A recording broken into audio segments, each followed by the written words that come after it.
Chef Bashir, welcome to Diaspora Food Stories. How are you? I'm very good. Good morning, Shireen. Thank you Good for having morning. me. Good morning from Toronto. Absolutely. It's a beautiful sunny day here in Toronto.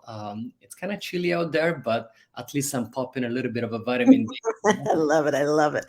So, thank you so much for speaking with me. I had the honor of meeting you in September when I was in Toronto and I was visiting Black Creek Community Farm. And so, we'll get into a little bit of that later. But so excited to share your journey that starts in Somalia and then moves into Italy, the US, and now in Canada. May be the last stop, may not, who knows, right? But there's so many things that we're going to get into that focuses on identity, talks about, finding your way in the world, in the kitchen, and all of that stuff that I'm so excited to get into because I know you already have, and you're going to continue to inspire others to just be who they are. And so let's get into it. We're going to go from the motherland all the way around the world because that's all in your story, right? Yes. So let's take us first to Somalia, growing up there. Take us Yeah, there. so born in Mogadishu, Somalia, which is the capital, um, the land of poets. It's known as the land of poets. Until 1960, we didn't really have a history of writing. We are orator by nature. So therefore, when we speak, we use ancestral metaphors. Mhm. We use a lot of analogies around food, but primarily around nature. And our most farm and prized possession are camels because it's our Mhm. sustenance. So my community, we are pastoral, therefore nomadic. We don't Okay. come from a history of tending the land. Now, I define myself in the style of a cooking within the nomadic comfort food. Mhm. It's a term that I coined to pay homage and a tribute to my own heritage as a Somali person. But I've never really lived the actual pastoral life. I've been an urbanized child in Mogadishu. Used to Mhm. be a beautiful, beautiful, vibrant city. And my mother was the woman that had not only la joie de vivre, but had an affinity and love for food. So I feel it's within my DNA. Mhm. My childhood in Somalia, I lived there until I was 5, surrounded by a lot of beautiful aunties and grandmothers and uncle from both sides of my parents. But my parents divorced when I was fairly young, and therefore 90% of my surrounding has always been from my mother's side of the family. And I have a lot of beautiful, fond memories around food. But the overall love that I've been given, I have like we lived in a beautiful home that had a terrace. So Mm. I have these beautiful, fond memories of grandmothers like passing me around and comforting me. The Somali sky, it's like a very, very, very, very light blue, Mhm. and the people are warm. When I went back in Somalia in 1984, I was like, what kind of a dental plan have these people? It's so beautiful. Wow. Yeah, so and from there, I my mother was doing import and export, and because she was a single parent, she took me with her in Italy. I lived outside Rome in an area called Castelli Romani, and as you can hear this accent, actually, Italian is my first language, Oh, so I have a more fluency in Italian, Somali, and then this broken English. okay. Silly. So I lived in Italy for approximately 13 years. I've done 2 years university for political science. And if I may say, there was a civil war that erupted between 1989 and 1990 in Somalia.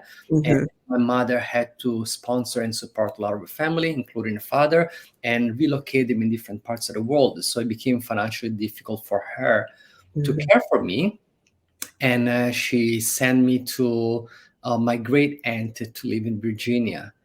Um, there was a bit of a culture shock, if you can understand. I came from Italy thinking there was this Italian guy that had like a really beautiful pigmentation. And when I landed to JFK airport, I had never seen, as an adult, so many Black people within a certain space. Okay. Okay. Because my surrounding in Italy, 99% of the time, were only with Italian people, which Right. predominantly are Right. white. So there was a bit of a culture shock. And to tell you the truth, I thought maybe I took the wrong plane. I thought Wow. I went back to the motherland. I was like, am I in some West African countries? Like, why so many Black folks here? And yeah, so I lived in Virginia for a couple of years with my great aunt, but I had a very difficult time fully embracing the African American culture. At the very beginning, I love it, but then there were like certain things were like totally different from my own childhood upbringing, and I did a lot of work in confronting my colonial frame of mind. So I do a Mhm. lot of work around decolonizing. So I went to Toronto for a master in environmental studies and a master in environmental education. And Mhm. my field of expertise is called the decolonizing culinary education. So growing up in Italy, I assimilated quite a lot around Italian people, and Mm. because of my own childhood experiences, I like many other people of color who lives in European countries, we tend to be colonized and therefore not have enough love. So there's always been some kind of a void and yearning to find my own identity as a Black person. Right. And let's talk about that for a second, because I'm going to go back to what I read when you were just 5 at the boarding school. And coming from a culture where there's pride in food, pride in hands, eating with hands, passing food to one another, right? And you have a nun tell you what? The nun shouted at me, solamente animali e selvaggi mangiano con le mani, which, if you translate it, means literally only animals and savages eat with their hands. So you can imagine, as a 5-year-old, to be told that only animals and savages eat with their hands and perhaps even sit down on the ground. The shame and the stigma and the taboo and the trauma that actually erupt within me. Mhm. And over the years, I tried to really nullify and run away from my own cultural identity because of the notion of dehumanizing people because they eat with their hands. The question is like, who get to eat with their hands and what is okay to eat with their hands? So the colonial mind imposition had really shaped the man that I was, or that I was becoming, and You're so denying me. young too, right? Because we know that age that you were at, that is the age of Absolutely. when those things are going to be internalized. So yes, definitely. Yeah, so the trauma really made me wonder about like the dehumanization of our ability to consume with our hands, and I thought deeply around the actual woman that fed me, Mm. and their hands, and the hands that actually caressed me, fed me, dried my tears, tickled me. So the notion of hands to me, it always had like a very deep connection. And consuming with the hands, and not only now I actually do a lot of a workshop engaging people to eat with their hands as an act of resistance and resilience, first and Nice. foremost. But because eating with the hands is also delicious, you connect with your food, you can lick your fingers and have it a little bit of a left of deliciousness, Right. but it's more as an act of resistance and resilience. And I feel that as an adult still there are many cultures that actually feed one another with their hands, and they Mhm. don't have to be physical partners.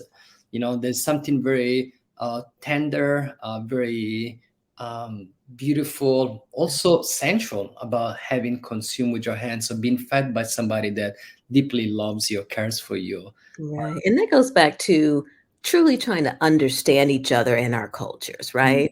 There was no awareness, there was no wanting to be aware, "Well, why is this young man doing this?" Right? And so therefore, you were labeled, you were told this, and then boom, and I think that is important as we are continue to move forward in this world today. Get to know someone's culture before you call something out as not being what you feel is not right or whatever the case may be, and I think that's a lesson in that, so Yeah, I think it takes an element of a humbleness and a bit of a vulnerability nowadays to be able to be inquisitive and learning, to be able to feel comfortable in the unknown. And as we were saying, not only embrace it, but then also celebrate it, Right.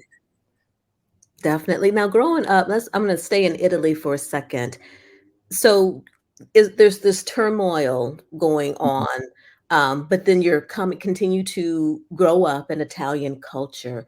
Were there other things that continue to did you at this time see any beauty in who you were, or it was just this constant, pounding of colonialism and assimilation and all of that as you're growing up in Italy?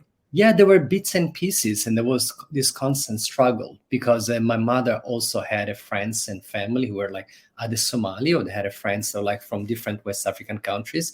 And around the 80s, because there weren't many of us, there was this immediate love and connection. And my mother would walk around the streets and would say, "Hello, my brother. Hello, my sister." It's like, "Are those your relatives?" It's like, no, it's a term of endearment because there's so few of us, and we Right. need to express love and acknowledgement that we are here. We should connect. Yeah, so during my childhood, these little pockets where my mother would be surrounded by many people that looked like us, and it was a bit strange, but it felt lovely. But it was a bit different because 90% of the time I was only around white people. I Mhm, was only around not only white people, but also being indoctrinated around white supremacy.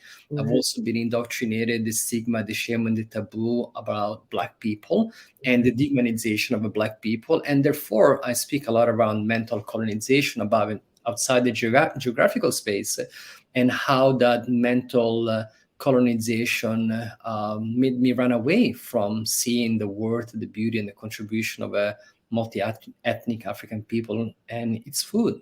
right. Now, how old were you when you went back to, Somalia? You said 1984? Yeah, I was approximately 9 years old when I Okay. went back to Somalia, and it felt, there was always something missing because I never really had a family. And when I was there, I was spoiled, I was hugged, I was loved, and I felt like back at home. Okay. I was at home, but I felt like when you go somewhere and you feel like I belong here. And then Mhm. I stayed there for 3 months. I went back again Right. to the land of assimilation. So for many years, for me, there was always this yearning and connecting. And I also went to Tunisia with my mother, and Mhm. she introduced me to a lot of North African food. My mother also had a lot of her friends from Senegal. Actually, in Rome, outside the train station, there used to be a neighborhood called the Il Quartiere Africano, which is like the African neighborhood. So a lot of the new immigrants, they will arrive by train after Mhm. the airport, and many of them, they will set shops and rent apartments in the area. So because the community of Africans that were so small in the 80s, there was this whole neighborhood like vibrant of people. And then my Mhm. mother would go through apartment buildings and meet friends because she was a business person. And in a business of import and export, she was able to foster different relationships. And I would go to houses and the smell would be like, what is this? Mix between love and at the same time I'm like, this bit weird. I'm not accustomed to this.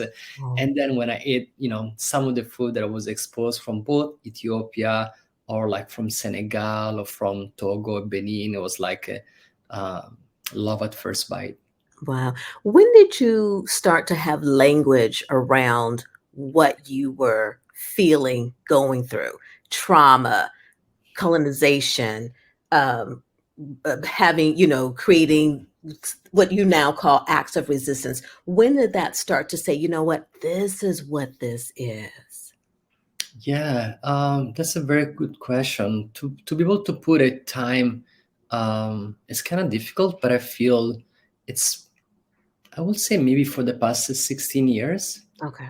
I've worked in Toronto. So I came in Toronto in 1994.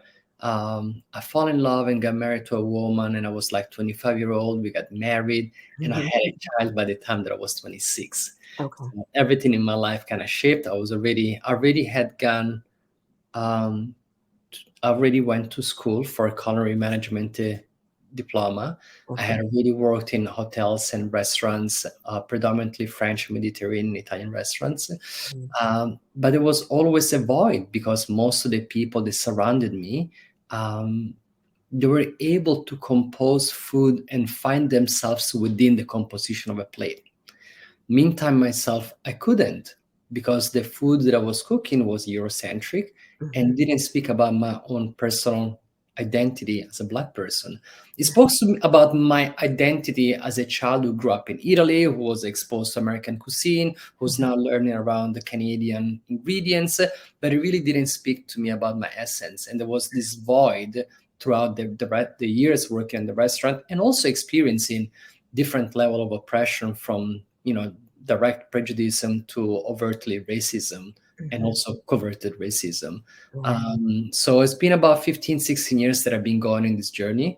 Mhm. And primarily the journey wasn't only coming from a place of wanting to understand, but feeling there was a yearning in my cooking as a chef, Okay. because my identity was revolved around my identity as a chef. And therefore, why was I not able to connect with my food? Why I could not find ingredients that were culturally relevant to me, Mhm. and therefore I embarked this journey trying to understand. I was privileged and blessed enough to be surrounded by a lot of critical Black people who helped me a bit remove this colonial frame of mind, Mhm. because they provide me with the term that I coined is called the cultural nutrients. Okay. I like that. Yeah, the term cultural nutrients is a coin that, because I was physically, mentally, and emotionally depleted from my Mm. own culture, my community gave me um, an abundance of cultural nutrients in the aspect of music, poetry. Mhm. Food was a culturally relevant to me. Um, the language, those nutrients that I was depleted, is Mhm. starting to replenish me, and I started to see things that I didn't see before. Awesome.